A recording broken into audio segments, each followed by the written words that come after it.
Hi there, a very warm welcome to this lecture. In this lecture, we are going to study about Native Geocoder. So we are going to implement the Native Geocoder into our Uber Eats application series. So let's get started with our today's video. Hi there, a very warm welcome to this lecture. In this video, we are going to learn about Native Geocoder. So in the Uber Eats application so far we have done a lot of stuffs, and in the recent video I have shown you how to enable the location if it is switched off. Now we are going to see how to fetch the address from latitude and longitude, and for that we are going to use this Native Geocoder. Now this is how we actually use, well, we are going to use the Cordova plugin in our capacitor. In this particular manner, this we will install for capacitor. If someone is going for Cordova, they can go for this particular installation. Alright, now we are going to install this part and we are going to continue with our Native Geocoder. Well, that is one way. If you want to use Google Maps, then you can have a URL, and with the help of that you can call the geocoder from the Google Maps itself. Alright, so that is another way of doing that, but I'm going to show you with the help of Native Geocoder only as of now. So let's get started with that. So I'll open up my code, and out here, let me maximize that up. Well, out here I have already done a lot of stuff, so I'll just show you one by one. Let's go to our app.module.ts file. You don't need to worry about anything. In this video, you just have to sit back and relax, and I'll show you each and every stuff, what you actually need to do. Alright, so at first you need to install all of it, and for that, well, these three commands you have to install out here in your code. Fine, I have already done that, which I'll show you just now. So you can see all these commands. This is the first command which I have run, then the second command is this one, and the third command is Ionic Sync. And make sure you have the Android folder out here. Alright, for that Ionic Cap add Android I have already run, and before running that I have run Ionic build, which is very important. That is the first command. Alright, so make sure you have all these things ready, then you can go ahead with this stuff. Now once these three commands are done or installed, you can say, alright, syncing is also done, then what you need to do, well, out here, let me maximize it again, and I will go to the global.service file, global.ts file. Where is it? The services, this one. I'll go out here in the services, but before going to the services, you can see in my app.module.ts file, I have initialized or passed this Native Geocoder into my provider section. Alright, out here after the location accuracy I have passed it and I have imported it up. Let me show you the imports. This is the import which I have done. Alright, once that is done, we can use it or we can inject it anywhere we want, which I have done in my global service. So in the global service, what have I done? Out here in the constructor, I have injected it up. Fine, now after injecting, I have imported it also. Out here you can see. Alright, so this import is taken from, let me just show you, I'll scroll down. So this is the whole import that I'm using out here. Alright, and this is how we have injected it up. Now after doing that, in the documentation only, it is showing up that we have to pass few options, which are Native Geocoder options. Use local, that basically it means that it will take your time zone, the current time zone that you are in right now, and I hope it is something of that kind. You can search it in the GitHub. Out here in this particular link you will get to know about this stuff, but this particular max result equals to 5 basically means that it is going to give you best possible 5 results for a particular location. Fine, and out here there are two ways to do that up using Native Geocoder. Well, one is the forward geocode and the second one is the reverse geocode. Now what is the difference between the two? In forward geocode, we just have to pass a location. Say like out here you can see Berlin is being passed, and in return you are getting the coordinates of that particular location. You're getting the latitude and longitude in this particular manner, right? And the reverse geocoding is basically you are passing the latitude and longitude and you are getting the address in return. Fine, in this particular thing you will get the whole address with locality, sub-locality, country name, country code, postal code, and whole lot of stuff will be there, and a total object will be provided in this particular thing. And out here, as we are getting 5 results, so out here you can see result 0 is being passed because we are getting 5 results, that is an array. So the first result in the array, we are going to call that up and have that up as our address in reverse geocoding. Similarly, out here also, we, as you can see out here, result 0 dot latitude. That means the first result in the array is being taken. Fine. So this is what we are going to do out here into our code. we are going to implement a whole lot of stuff out here. Now let me just show you up quickly. In the code out here, I have already passed this up and I have renamed this option to geocoder option. I have kept it as the same thing only. I have already told you about the injection in the constructor. Now after that is done, I'll go to the bottom. Now in the bottom, you can see out here I have forward geocoder and the code is the same out here. Fine. I have pasted the same code.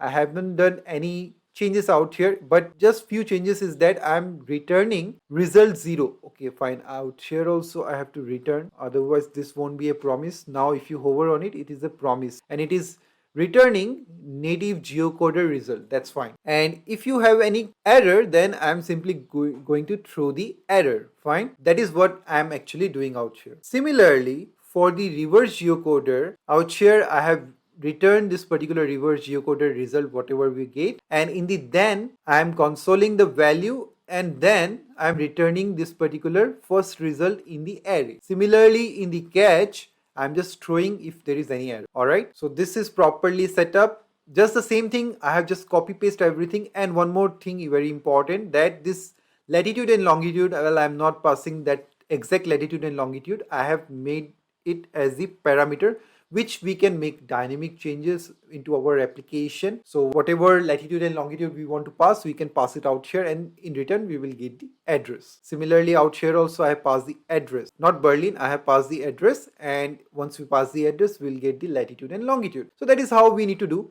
It's pretty simple, I think. I hope you have understood. Now we will simply go to our home page. Now in the home page, well, we have already injected our global service in the previous video. We have already done that up. And after that, where all do we need to use this particular geocoder, or I would say reverse geocoder, because we will be getting latitude and longitude, which we have already seen how we get that up, the coordinates, and we want to fetch the address. So for that, well, I have already created out here a function called getAddress. So this is a function which I have created, and I'll just uncomment it up, then I will explain you about it. So in this particular function, I have passed coordinates as the parameter because every time we will be getting the coordinates and I am going to pass that particular coordinates. So in the coordinates, I'll be getting codes, and within that I'll get the latitude and longitude. In this particular manner, I am passing in the reverse geocoder, and as this is a promise, so I'll get the value in the then. So I'll get the address out here.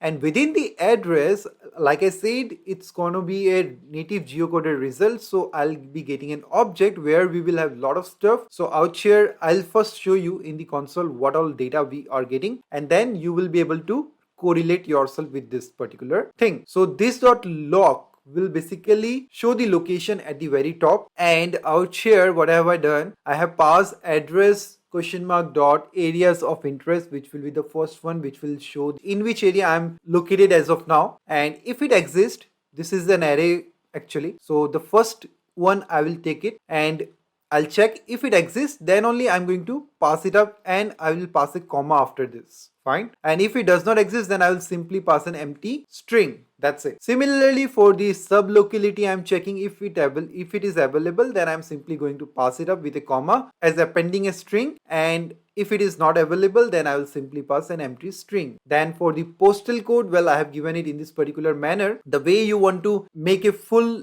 address, that's completely up to you, what all things you want to show and how you want to show. I want to show it in this particular manner, the postal code, and before that a dash looks nice, and after that a comma, because every area has a postal code, so I think it should always exist. That is why I'm giving it up. I am not checking it up. And locality, well, there will always be a locality, so I'm not checking this one also, but I'm checking the administrative area. If it exists, then only I'll pass it, otherwise I won't pass anything. An empty string will be passed. And at last, the country name, well, everywhere, wherever we live in a country, right? So there has to be a country name that will be passed. So in this particular manner, I have implemented or build up my address, which you will get to know when we console it up. Fine, I'll show you up, no need to worry about it, but just the implementation I'm showing you right now. And if there is any error, I'm simply consoling that up. That's it. So this is our get address function, and now the question comes, where all do we need to call this get address function? So at first, if we have our location on and the permission is given, then this current location will be called at first. So out here we are getting the location from the GPS, and once we get the location, the coordinates, I'm simply going to pass this particular coordinates directly into this particular function. So I'll be calling this get address function out here. Now there is one more place where we need to pass this up, which is in the popover. So in popover, if your location is off or if you have not provided the permission, then it's going to come up. And if you click on enable location, at that point of time, what will happen is, let me just scroll down. If you click on that, then this particular popover on the dismiss will be called, and it will call the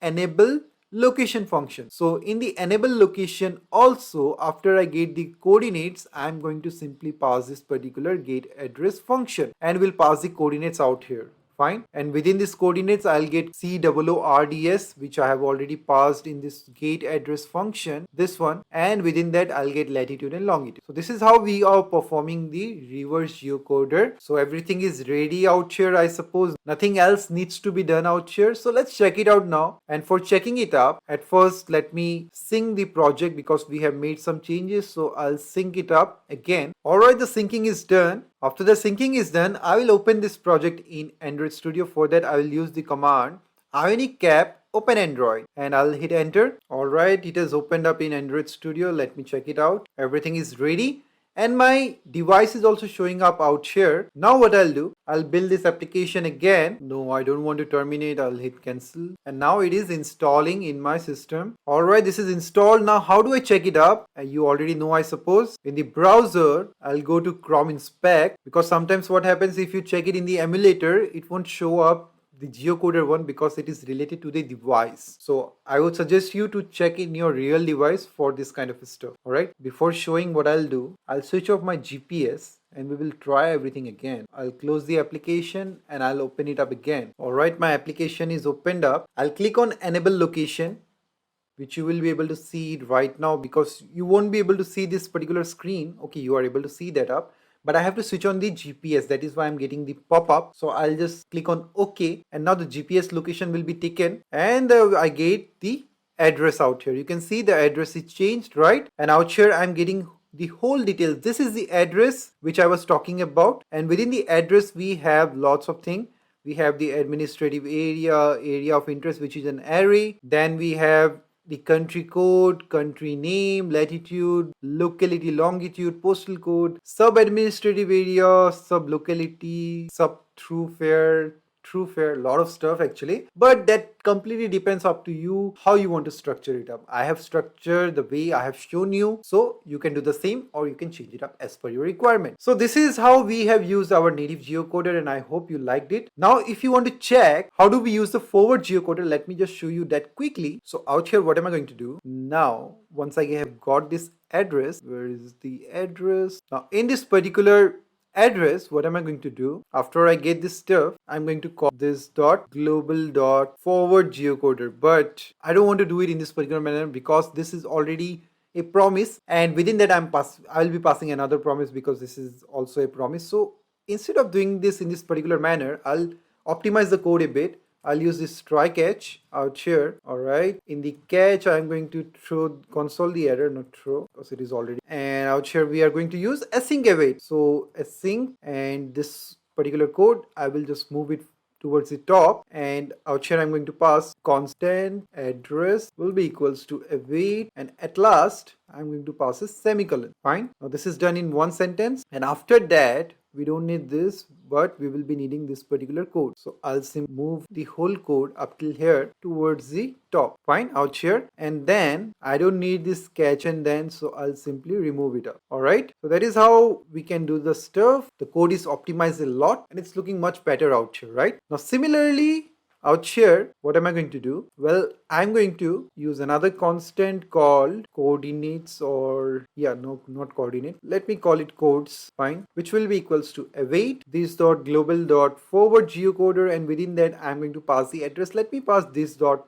LOC, which is a string, and then I don't need to pass anything else. I will get the result out here, and then I'm simply going to console log that particular result in this particular manner. fine, and I'll pass an identifier out here so that we can identify what exactly we are trying to call forward geocoder result in this particular manner. Fine, let's check that out. So for that I will have to sync the project again because I'm not running live reload. If you're running, all right, the syncing is done. Now I'll open this application again in Android Studio. For that I'll use this particular command. Alright, it is opened up out here. Now I'll simply hit this run button again. Alright, it is launched in my device. Let me check it out again, and for you guys what I'll do, I'll open this browser again out here. Let me close this application and open it up again so that I can show you everything properly. I'll open it up again and I'll reload out here everything. It has come up. I'll open it up quickly as my GPS was on, so I'll be tracking the location directly. I don't need to open that up again. So as you can see, forward geocoder result out here, I'm getting the whole stuff again with longitude, latitude, all right, which is almost same. Yeah, it is same, right? It is almost same, I would say. So this is how exactly it is working. It is giving me the appropriate result, fine, and I'm happy with this particular result. This is how the native geocoder for reverse geocoding and forward geocoding actually works. I hope you found this video useful, and if you really like this video, please hit the like button. Do subscribe to the channel if you're new out here, and I will see you guys next time. Thank you.